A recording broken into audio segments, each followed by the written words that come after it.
শত শত হাঁড়িতে রান্না করা হচ্ছে কোরবানির মাংস, আর পাশেই চলছে একের পর এক কোরবানি ও মাংস প্রস্তুত। বিশ্ব জাকের মঞ্জিল দরবার শরীফে বিভিন্ন জেলা হতে জাকের ভাইয়েরা এখানে কোরবানি দেয়। 3 দিন ব্যাপী এখানকার জাকের ভাইয়েরা তাবারুক বিতরণ করেন এবং দুস্থ অসহায় মানুষ এখানকার তাবারুকগুলো গ্রহণ করেন। টানা 3 দিন ধরে এখানেই চলবে হাজার হাজার পশুর বিরামহীন কোরবানি।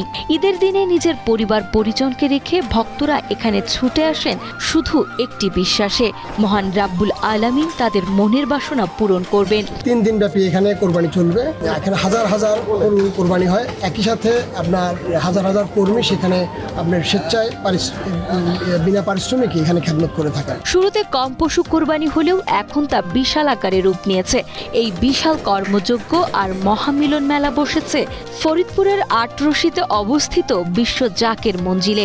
এখানে আসা আশেকান ও জাকেরান ভক্তদের মাঝে কেউ গরু পালন করেন, কেউ গরু গোসল বা পরিপাটি করায়, কেউ পশু জবাই ও কাটাকাটিতে, আবার কেউ বা দিনরাত রান্নার কাজে নিঃস্বার্থভাবে সময় পার করছেন। বহির্বিশ্ব থেকে অনেক লোকজন আসে, সবাই সম্মিলিতভাবে একসঙ্গে আমরা নামাজ আদায় করি, একসঙ্গে কুরবানি করি। এটা অত্যন্ত ভালো লাগে, মজা লাগে।